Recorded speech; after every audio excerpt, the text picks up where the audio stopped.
Казват, че йогата е практика за тялото и ума, че тя учи на търпение, баланс и контрол. Но някъде между земята и въздуха съществува и нещо различно.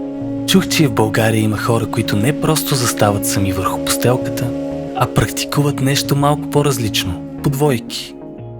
Хора, които се мятат, вдигат, разтягат и откриват баланс не сами, а заедно. Наричат го акро-йога. За някои е спорт, за други практика, а за трети е направо начин на живот. Аз не знаех почти нищо за нея. Знаех само, че изглежда странно и нестандартно. Затова и тръгнах да търся отговори. Какво всъщност е акро-йогата? Кои са хората зад нея? И какво кара някого да се издигне над земята, разчитайки изцяло на друг човек? Това е история за доверие, за баланс и за пространството между земята и въздуха.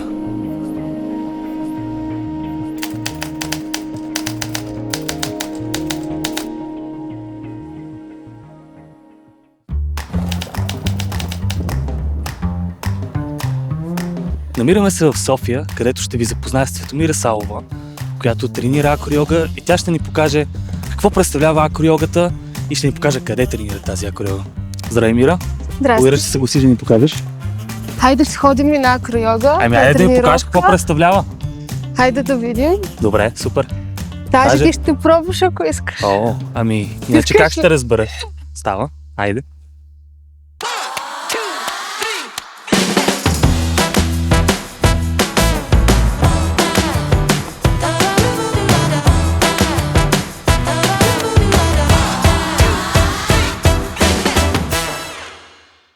Сега, докато караме натам, дай да ни разкажеш малко за акро-йогата. Какво представлява акро-йогата? Акро-йогата произлиза всъщност от около 2000-та година. Тя е съвкупност от три основни неща. Йогата, откъдето е втората част на името, акробатика, първата част на името, и циркови изкуства, като накрая е имплементиран и тай-масажа, защото искат да го направят като вид терапевтична практика. Затова са включили и тай-масаж. А в България как е навлязло това нещо? В България мисля, че около 2015 година за първи път едно йога студио започва да има такава практика, като по-късно нашето общество всъщност произлиза от Аделина, която е сертифицирана акро-йога инструктор и се връща в България 2018 година и започва с уроци по акро-йога. Оттам няколко от участниците, които все още са в нашето общество, те продължават и после се събира по-голяма група, която сме и днеска. София, докато си говорим, какво да ви кажа. А какви видове акро-йога има? Има ли някаква разлика в нещо като стилово или един стил, просто цялото акро-йога? Акро-йогата се разделя на три подтипа, бих казала 4 максимум. Като първия е L-base. Оттам той всъщност представлява легнал човек, който е с вдигнати крака, и оттам идва и латинското L-base. Другото е стендинг акро, което базата е изправен, и последното е икариан. Какво представлява? Икариан идва от митологията, от Икар, който знаете, че е искал да лети във въздуха и си е направил крила, с които е стигнал до Слънцето, и Слънцето е разтопило восъка, с който той се е прикрепил крилата и е паднал. Каква е аналогията в този случай? И точно аналогията е, че базата ти подпомага да летиш във въздуха, обаче рискът от това, че можеш да паднеш, ако не си средоточен. Значи това е най-опасният стил за практикуване, така ли излиза? зависи. Стендинг акрото също, то идва от акробатиката и реално бих казала, че си е акробатика и изисква много тренировки, цялостни за тялото, както към базата, така и към летеца. И много често се изисква и още един човек или двама, спотъри се наричат, които пазят, така че практиката да е безопасна. И всъщност за мен акро-йогата е повече акро, отколкото йога, а йогата е сложено така, че да може да приобщи хора, които нямат такова желание към акробатиката и цирковото изкуство, да могат по-леко да практикуват спорта. А теб какво ти дава акро-йогата? Ами, акро-йогата ми дава щастие, дава ми емоция, адреналин, дава ми чувство за сплотеност с хората и ми дава възможност да обикалям цял свят, имайки приятели навсякъде заради акро-йогата. Супер. Сега почти стигнахме. Значи се приготвим да видим на действие какво представлява. Време е да видим на теб какво ще ти даде акро-йогата. Няма търпение да разбера. Нека да видим. Ето тук сме. Добре, готов ли си? Let's do it! И така дойде време да видим мястото, където се случва магията.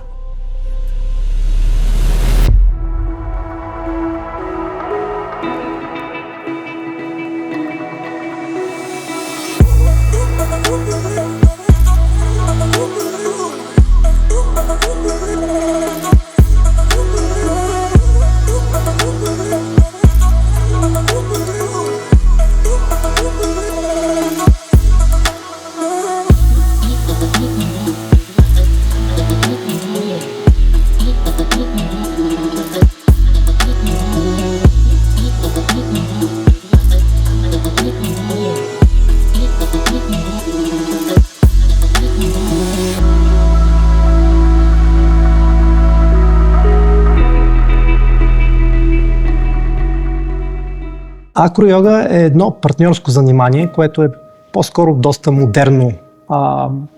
Последните 20 години се появи. То е комбинация между акробатика, йога и лечебни практики. И бих казал, че е подходящо за всеки. Бих я обяснила, аз и така обяснявам. То е партньорска акробатика, но всъщност е акробатичен танц под някаква форма за мене. То е хармония и движение, което правите заедно. В цирка се нарича жонглиране с крака. Също е добър вариант за обяснение на част от акро-йогата. Но наистина да се види визуално е нещо, което прави голяма разлика. Тоест, дали ще им покажа нещо, дали аз ще направя нещо с тях. Но това е момента, в който всъщност на хората очите им се сменят и разбират за какво става въпрос. It's an experience that I don't think you can quite prepare to. My first attempt was absolutely random as it gets. But just being open to the possibility of it being fun and interesting and something that you spend time with, to me gave a lot of time well spent exploring new things my body turns out can make. За мен акро-йогата дори не е спорт, тя е игра. Игра и за мен като усещане много ми дава това, което като деца сме правили и сега може да го правим като възрастни. Оригинално акро-йога всъщност идва от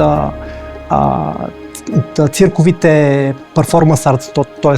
сценични изкуства, но от днешно време всеки човек намира в него различни неща, които го интересуват. Например, възможност да спортува заедно с други хора, да развива своите партньорски, да развива партньорските си умения. Другото, което е интересно, е, че Акройогата може да бъде много социална, т.е. работим най-често в група от 2-3 човека или голяма група и доста пъти е забавно и интересно да бъдеш част от нещо по-голямо, а не просто да отидеш в фитнеса или в една индивидуална практика. Практиката е много насочена навън към другия. Абсолютно невъзможно е да направиш нещо красиво в акройога, без да си в хармония с другия човек. И много си личи. Дори да успеете да направите позата, усещането и отстрани, като го гледаш, че нещо не е като хората, ако тия двама души нямат добра комуникация, вербална и невербална. Всъщност невербалното се оказва даже по-съществено от вербалното в това упражнение. За мен огромната разлика е, че е едно от ние 3 неща, които мога да правя в живота си, в които съм тук и сега напълно. Ум, дух и тяло 100% присъстват. В началото е най-важно желанието. Силата и техниката идват с времето. Ако няма желание, т.е. по-скоро темата е това нещо, това занимание, дали ти импонира, дали е нещо, което би искал да правиш някой друг. Пробвай, ако се получи ако не е твоето. Най-важно за мен е да се забавляваме докато практикуваме. Акройогата няма състезателен елемент и това много ми харесва на мен, защото може цялата тренировка да правим супер готини неща, без да преследваме конкретна състезателна цел. The thing that helps the most is being able to move your body in a ways that will be unusual. Having that skill will help. But if not, it's about being ready to just repeat whatever you're doing a couple times. Because even if you have strength and don't know how to apply it, that will not work. If you don't know how to apply it and you don't have it, it will not work. But if you just get used to what you need to do, it will turn out that you don't need that much strength or that much specific technique. Моят опит показва, че отнема поне 1-2-3 месеца, за да може тялото да привикне на този вид натоварване и напрежение и да се отпусне и съответно да започне да се получават нещата. Така че бъдете търпеливи. Важно е да се довериш на процеса и наистина да искаш и да имаш желание да се опитваш и да продължаваш. Нито силата, нито техниката са толкова важни, колкото желанието. Желанието, след това техниката, силата идва с времето. Много хора много бързо се отказват, въпреки че очевидно се забавляват в процеса. Сравняват се с другите. Това също е грешка. Всеки е индивидуално специфичен, може да е силен в едни неща, слаб в друг или да му отнема повече време да си изгради уменията. Хора, които идват от други спортове с много координация, определено да се развиват по-бързо и схващат по-бързо. И ако ти си някой начинаеш, който не е правил нищо подобно в живота си, е нормално да ти трябва повече време. Най-честата грешка, която правят начинаещите, е да се обвиняват. Ако са хора, които се познават от преди това, както често са двойки, се обвиняват един друг, а пък ако човек идва сам за първи път, обвинява себе си. You need to kind of use just a little bit of force, because if you think too hard of what you're trying to do and you apply all of you to it, you may end up being incredibly tense and stuck and nervous and overshoot it in all the possible ways.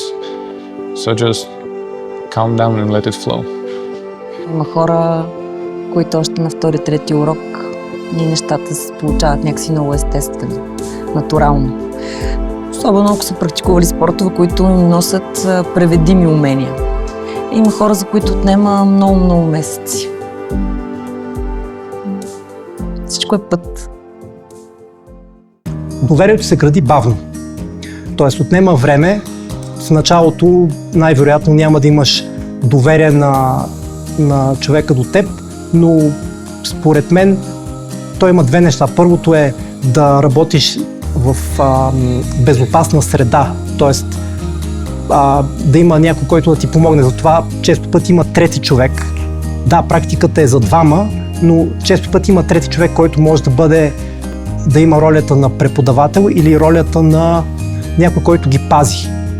Пази двамата да не се наранят, примерно. И той е добре да е опитен. Така че доверието се гради бавно.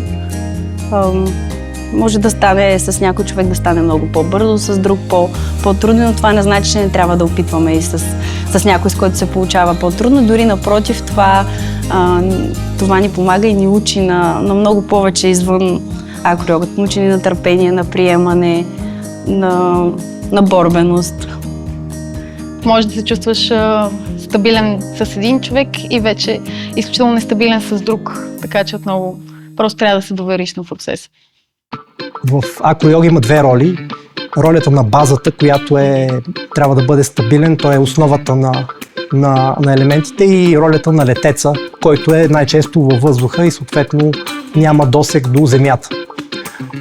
Моята роля е тази на базата, това е традиционно това, в което съм се обучавал, но като част от моето обучение трябваше да бъда летец в дадени моменти, и това за мен е много далеч от комфортната ми зона, и да излезеш извън комфортната си зона по този начин, в безопасна среда, поне за мен беше доста преодоляващо. До ден днешен няма моменти, в които се страхувам, докато практикувам акройога. Ама аз и моменти, в които се страхувам и като пържа нещо. Смисъл. Винаги има някакъв елемент на риск, особено когато си на ръба на компетенциите си и искаш да научиш нещо ново. Страхуваме се от нещо, което не ни харесва, може би. Докато акройогата в мен много ми харесва и аз по-скоро съм ентусиазирана да пробвам нещо, но когато има отстрани някой, който да ни спотери, така наречени, тогава страха изчезва. Така че е много важно всъщност с кого сме обградени, докато тренираме.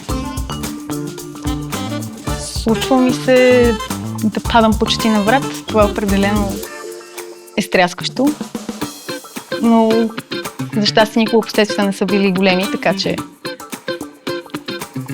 с внимание нещата се получават. I had a lot of good and fun moments that I don't remember at all. I just have a general feel of it being fun. I remember a couple scary moments that imprinted themselves in my brain. Not very, I don't want to remember them, but they happened and I do. I unfortunately dropped a person on my head this summer. It wasn't bad in physical way. The person is fine, I was fine. I had a giant blue mark on my face. The problem was that I broke my glasses. And I really didn't like breaking my glasses because I then spent a lot of time looking for new ones. It turned out I don't have a frame.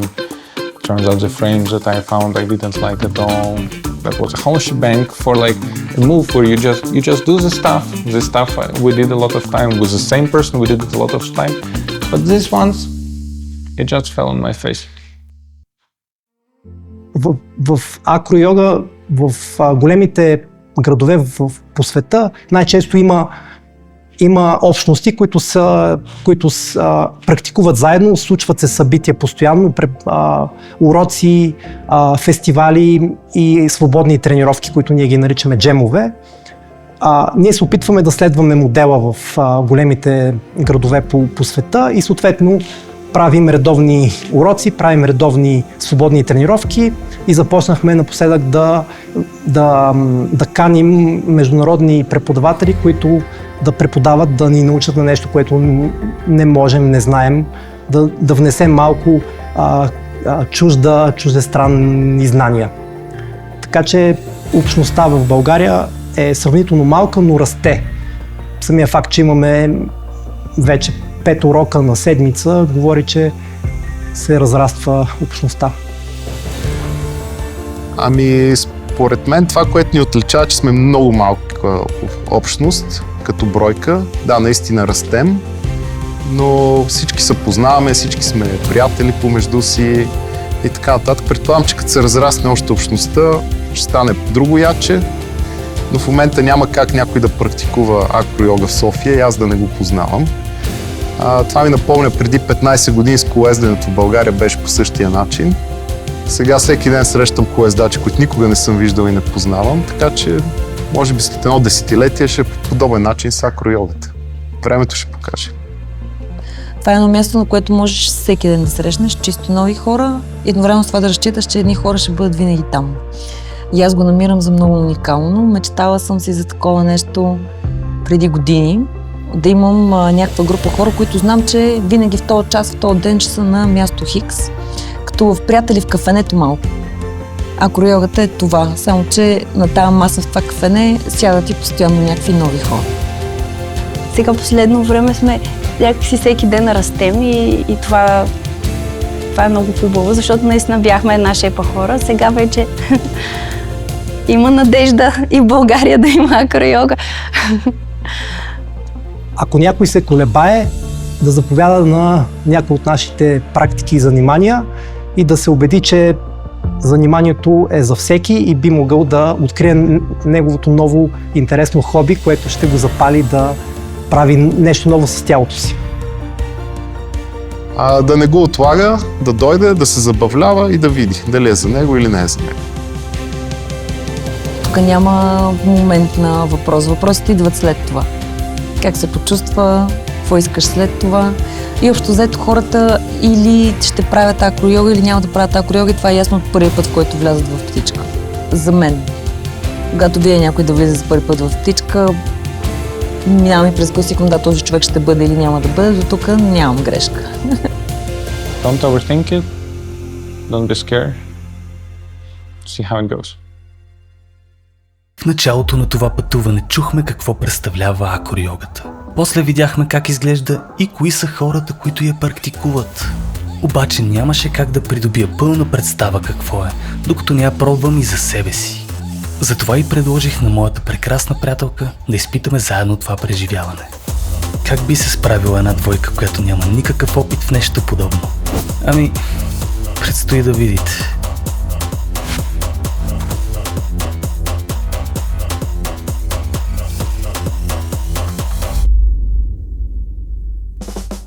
Здравейте!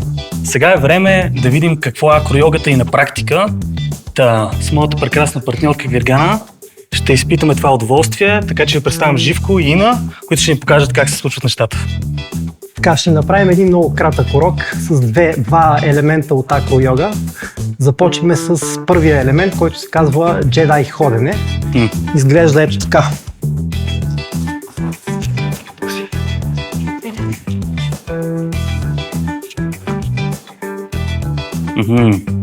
О. Добре.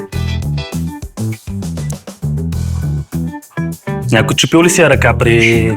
Не съм чувал и добре. Завършва с планк. Надявам се ние да не сме първите. Добре. Добре. Излизаме отгоре. Ох. Готова ли си да пробваме?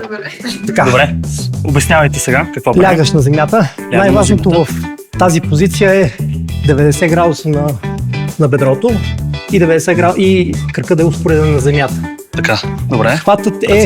Твоят хват е тук и тук, близо до коляното. Твоят хват също е точно под коляното. Тук? Малко под коляното, да. Добре. Опитай се да пренесеш тежестта отгоре. Той ще те вдигне, изгъваш колената. Точно така. Така? Сега, изглежда хубава начална позиция. Добре. Целта е ти водиш, а започваш с единия крак и едната ръка в едната посока. Значи така, оп. Добре. И сега разменяш краката. Тя те следва. Оп. Супер.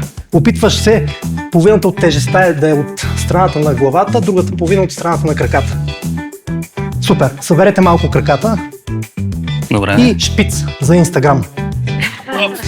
Шпиц и двамата. И двамата. Браво. Браво. И сега върнете се в начална позиция. Добре. И опитайте едновременно да направите планк. Готов ли стай? Точно така. И не падайте. Върнете се сега. Втори опит. Добре, стай. Втори опит, давай. Супер. Добре. Последен опит. Айде. И сега излизате бавно от това. Браво. Супер. Супер. Едно нещо да коригираме. Твоята позиция трябва да е повече да си на планк в финалното положение, да не пропада надолу. Добре. За първи урок перфектно. Добри сме, май. Продължаваме с втория елемент. Добре. Елементът е псичка.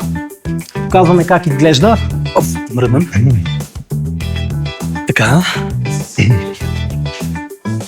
Хващаме се, бутам нагоре.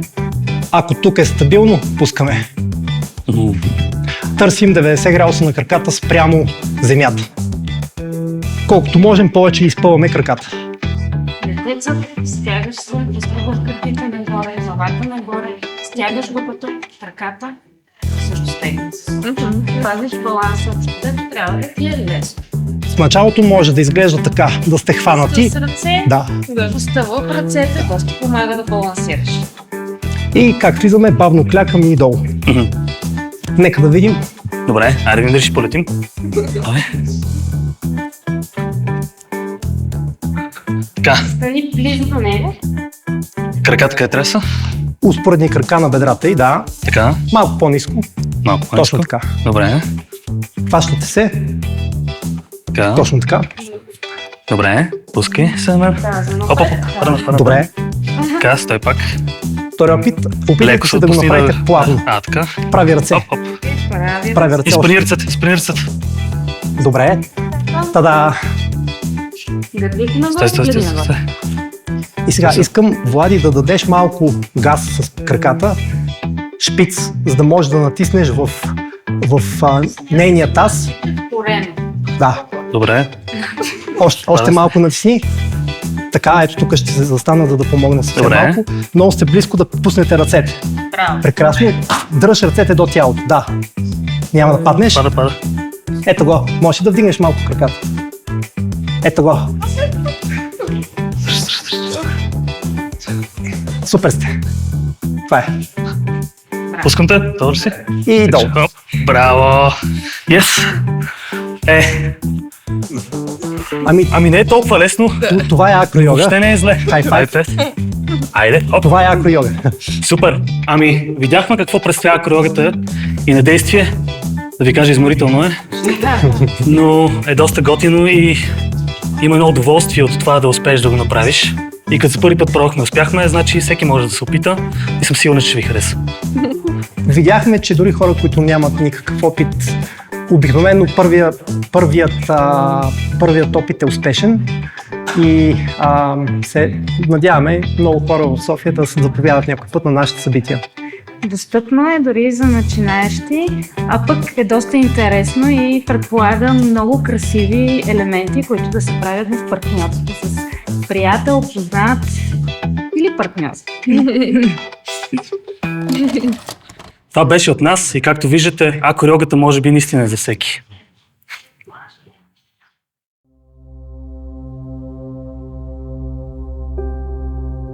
В началото всичко ми изглеждаше трудно за разбиране.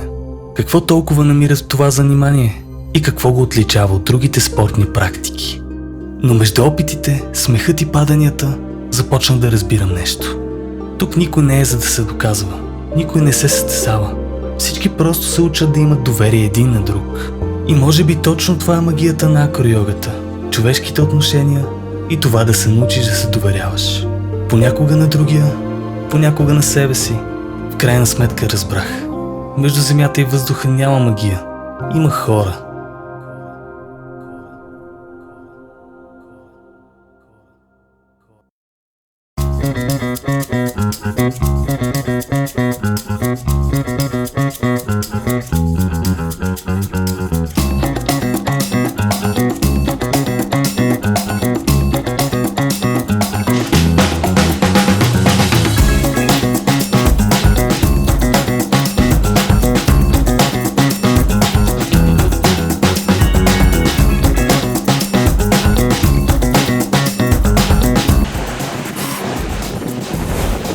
Нищо не е нагласено.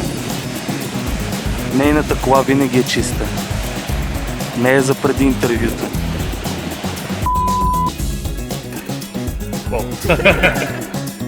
We can leave that out. Okay. Okay, I'm out of the shot. More.